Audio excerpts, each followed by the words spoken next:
Hello, Resonate community, and welcome to the best and the biggest sales and entrepreneurship podcast in the whole wide world. I hope you guys are doing well. Today, it's just me and you once again. And today, I just want to open up the conversation about the number one skill that I think every person needs, whether you're an entrepreneur, whether you're working for yourself, self employed, or you are in corporate, whatever it is. This is the number one skill that I have no doubt you need to improve and just live above your potential. Now, this started as a post on my social media platform, and then it drove so much engagement and so much conversation. And I thought to myself, I think we need to broaden this because I have so many stories to tell to just drive the point home and make you understand why this skill is very important. Now, you're probably going to figure out what this skill actually is, but I want to start this off with a little bit of a story. So, one of my first jobs, I literally how I started my sales career is that I was a sales rep, basically a wedding and events coordinator. But the big function of it was to make sure that we get sales at the venue. So we get people that book to do their events and their sales and their weddings at the venue. And as this was happening, I remember the owner at that time, her name is Pam. Pam, if you're listening and if you're watching this, bless your heart.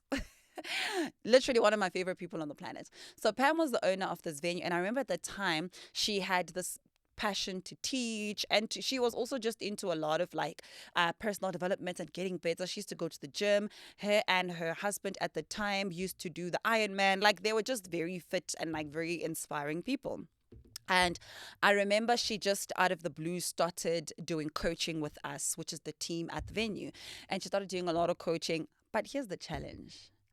Pam started doing this coaching early in the morning. I think it used to happen at like 7 o'clock in the morning. And I was always late. Like I was always late for this coaching. But when I mean late, literally, I stayed about 8 minutes down the road from where I worked. So I walked to work. I was always late every single morning. And by the time I got there, I would be like a few minutes late because I probably just woke up like 15 minutes before 7 and I quickly have to take a shower and then quickly run. And, just it was just a bit of a mess. And I remember asking myself, like, why is this lady doing all of these things with us? Like, if she's interested, why does she not do it all by herself? And she would get us into coaching. And she's actually one of the first people that introduced me to people like your Brian Tracy, your John DiMartini. And she would literally tag along with us, the rest of the team, to these seminars that they used to host at Monte Casino. They were usually free most of the time and just into the world of like working on yourself. And initially it was so hard, but as time went, it was like, okay, I'm starting to see the value of it a little bit because after some time, number one, I started being on time because she literally pulled a big stunt on me. And I'll tell you what the stunt is. So, this one time I'm late as I usually am. I walk in there and it was me and I think another colleague that was actually late for that meeting.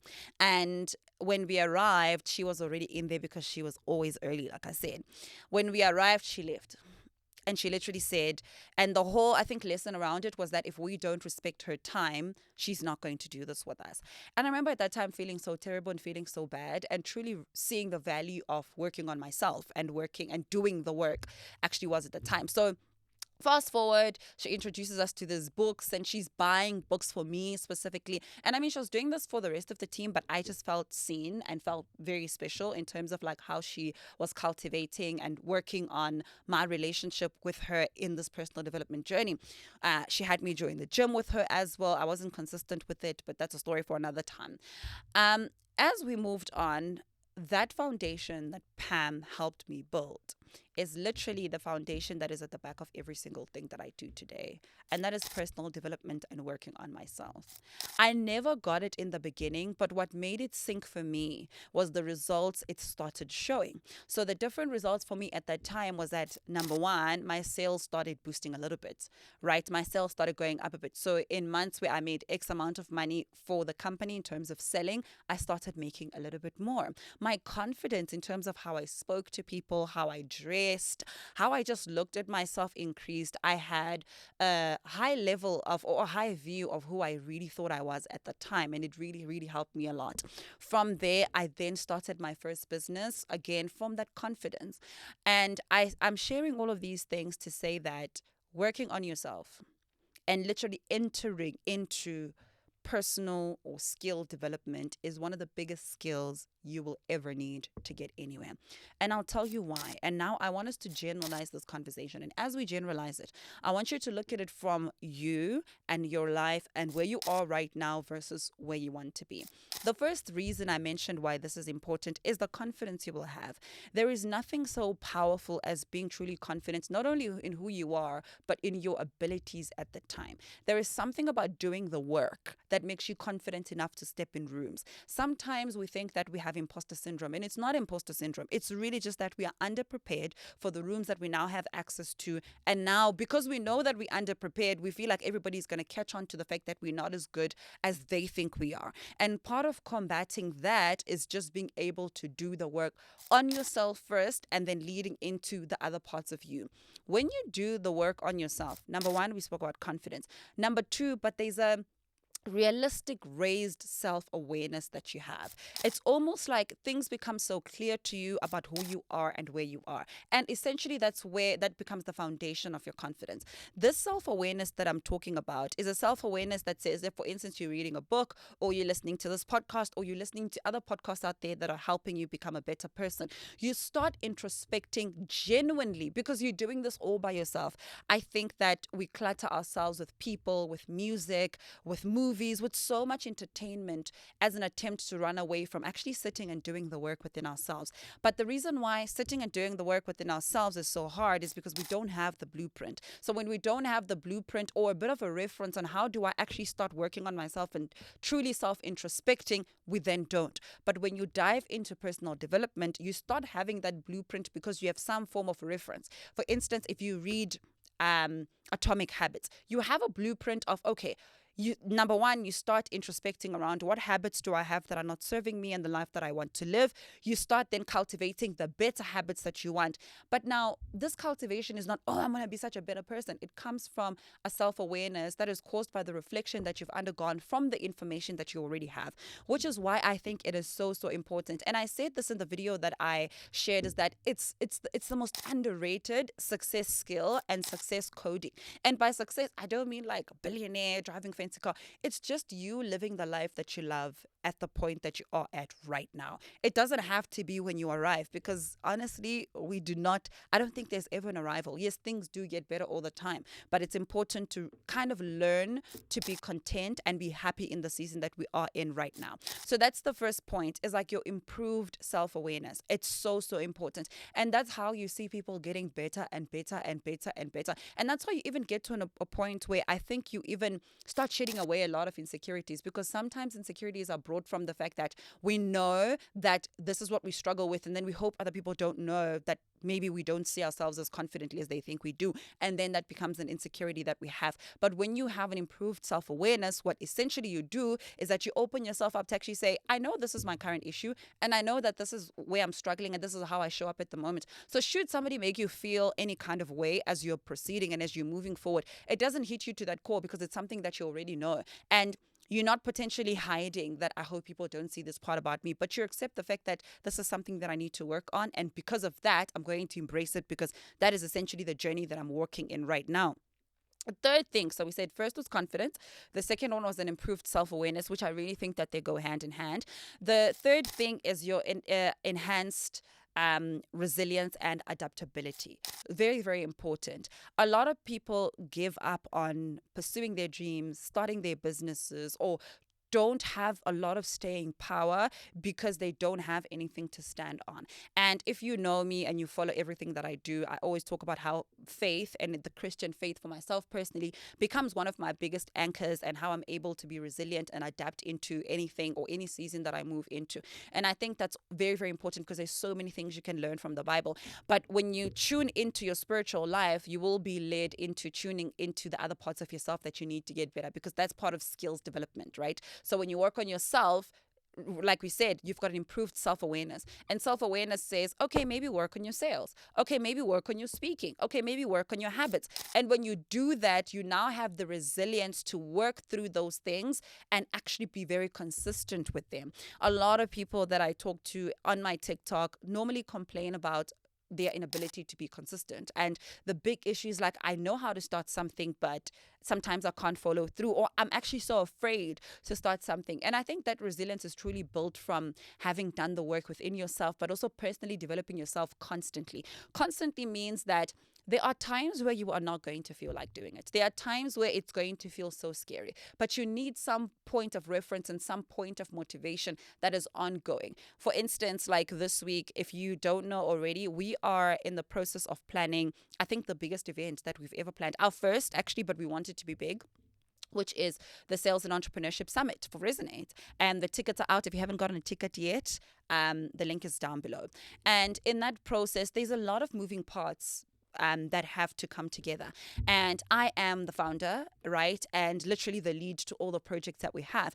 And I remember sometime this week, I started getting to a point where I was like, did I like bite more than I can chew? And just there was a level of fear just rising because of what is needed, right? And I really just felt like, okay, I started panicking a little bit. I remember I was just like, oh my God, I don't know if this is something I'm going to be able to do. And in that, I really felt like God brought to remembrance a book I once read in 2016 actually. And it was Shoe Dog by Phil Knight, which is basically the story about Nike. And I started remembering all the challenges that they faced and how resilient they were and how daring they were into not only building this brand, but bringing this brand into the eyes of the people who would be able to buy it. And more than anything, convincing other people that they need this brand. So basically creating a need out of what some people would have called luxury, and then moving into luxury with that brand. If you've read that book, you know how amazing that book is. So I just started remembering a lot of stories that I read about Phil Knight and the team and the things that they were doing. And I felt so encouraged. I felt like actually I even got better strategies to start working on the summit, because I felt like I'm not the first one to do anything daring, and I'm not going to be the last one. This is not the first daring thing that I'm going to do. This is not even going to be the last one. Actually, it could be the first big from an event perspective and a community building perspective, but it's not going to be the last one. And what then is important here is that if other people can do it, I too can, at the level that I'm at, with what I have and with what I have access to. And that became a big point of encouragement for me. But I can't help but think that if I was never exposed to that kind of information, those kind of books, and that kind of working within myself and within developing my skills, would I have potentially felt like I'm not deserving and I won't be able to put this together, and just all those self-limiting beliefs would have actually taken over me. The whole truth and nothing but the truth about most of the steps that I'm sharing here is that we all suffer from self-limiting beliefs. We all aren't motivated 100% of the time. We all second guess some of the things that we want to do. And sometimes if it's too big, it freaks us out. We feel like maybe we might not be able to do it properly. There's a lot of things that we have to consider, that we have to break through the day. But if you do not have any substance, and all you have, and I'm going to get in my big sister mode, and all you have is like lyrics to hip hop songs or like things that aren't serving you right, it's going to be hard for you to make it. And then what ends up happening is that over the years, you continuously are repeating the same cycles through your life because you have not introduced any new information to yourself. The important part about getting to the next level is maybe the realization that the you that you are right now is not going to be the you that's going to have a million tomorrow. It's not going to be you that is going to do this big event that's upcoming. It's not going to be the same you. You have to be developing, because the things that you want to do right now are bigger than this version of you. So I have basically taken on this on myself to say, if I plan to make X amount of money by this year, and I plan to grow my business to this much, and build a community to this level, another version of me needs to show up. This means that I have to change my habits. I have to change certain things that I do. I think this is my 4th week now. I've literally been waking up between 5 to 6 a.m. I started a workout routine consistently. I've been reading my word. I've just started doing things that I realize are going to make a better version of me, for me to achieve the better things that I want. Because honestly, after the summit, after all of these things that we're planning to do as a business, are so much better versions of ourselves. And I hope that these 3 points that I've just shared with you become a point of reference to say, Even when people are just like, everybody's like sharing the same information and people are constantly talking about these things, or this thing doesn't help, this is a waste of time. I want you to know that unless you've tried it for yourself and it truly has not worked and you've done everything you can, you have no right to discourage other people who potentially could be on that same journey or on the journey of developing themselves and having it work for them. Every single person, if you look at, like, why do people write books? Why are people building personal brands? Why are people being content creators? All of these things are. It's almost like we all just want to be better versions of ourselves. And it's so hard to be a better version of yourself outwardly if you don't do the work inwardly. Because what you then end up doing is you end up copying what everyone else is doing. You end up sounding like everybody else. You end up feeling so frustrated because you don't have genuine ideas. You never have time to sit with yourself and cultivate ideas that only come from you and only you, that the Lord is like giving you to bring out. And a lot of people would say, well, I don't think I've got great ideas, or my ideas aren't great, or I want to start a business. I don't know where to start. If you're just in a point where you feel a bit lost and you feel a bit confused, I can tell you right now, if you are of faith and you're looking to be of faith, plug into your Bible, plug into God, plug into Jesus, plug into that root. And then when you've done that, I promise you, you will not only do that and then you don't get called upon to look for other resources, like listening to podcasts and being selective about the podcast that you're listening to. I really believe that tuning into this podcast on its own is also part of your self-development or personal development, because you are getting access to information that can make you better. The last point that I will make to this personal development journey, or the skill that I believe you need, is it's not enough to just hear about it. It's not enough to just attend the events. It's not enough to just follow the people. What makes it more than enough is your ability to implement and apply, but more than anything, to tailor it to the thing that you want to do in your personal life. I say this all the time. That's why whenever I start a podcast or I start any video, I normally am saying, pull out your notepad, because I really truly believe that there's so much power in you writing things down. There's so much power in you just, putting it down to your needs. That's why even when you like go to church or you're listening to something that is so powerful, if you just keep it in your head, chances are you're going to forget about it. But when you write it down, it's almost like you are creating a witness out of your paper that says, this is what my brain has registered and this is where we're going. And what often happens with me is, like, the moment I write something down, my mind starts expanding on that thought, and then I start writing down the expansion of that thought, which essentially then becomes a mind map for me to applying that very thing into my life. So I really hope that this is something that you're going to take upon for yourself and work on. I know that personal development is such a big thing in the beginning of the year, because everybody's like, yeah, I'm going to change. This is what I'm going to do. And I think that's fantastic, because every single year gives you the opportunity to be the best version of yourself. But what I have told myself this year is, this year, it's not going to be the beginning of the year that's going to give me the opportunity to be my better self, but it's going to be the rest of the year that's going to give me the opportunity to be the better and the best version of myself. Because the next coming years, we're about to do amazing, remarkable, big, scary, hectic things, but we need to do those things with the version of ourselves that are called to be at that part. So I hope that this video has helped you. If you currently maybe don't know what you can do at the moment, or how to move about it, or whatever, just you're being a bit confused in terms of what would be the next step from now, let me know in the comment section below. What are the things you're struggling with? Maybe on the Resonate page on our Instagram, we can start doing some book recommendations. We can just start sharing more information around how we can do that. We are also working on a community that we want everybody to be part of to launch. But as it is right now, part of the community is you making it to the Resonate Summit. If you are anywhere in the world, we've got people coming from Botswana, we've got people coming from Zimbabwe, we've got people coming from different provinces in South Africa to come to Johannesburg for the summit. And I cannot wait to meet each and every one of you guys. So make sure you grab your tickets before they sell out, because they are moving like hotcakes. And I'm quite worried that we are going to either have to extend our venue, or we are going to have to cap tickets at some point. So yeah, I hope that this spoke to you in one way or the other. I love you guys so much, and I hope you're writing down notes, and you can tailor every single thing that we share on this podcast to your life, your business, your workplace, whatever it is that you need, because this is one of the biggest underrated skills that you need in your life and in your career to live up to your potential. We love you, and we'll see you guys on our next episode. Goodbye.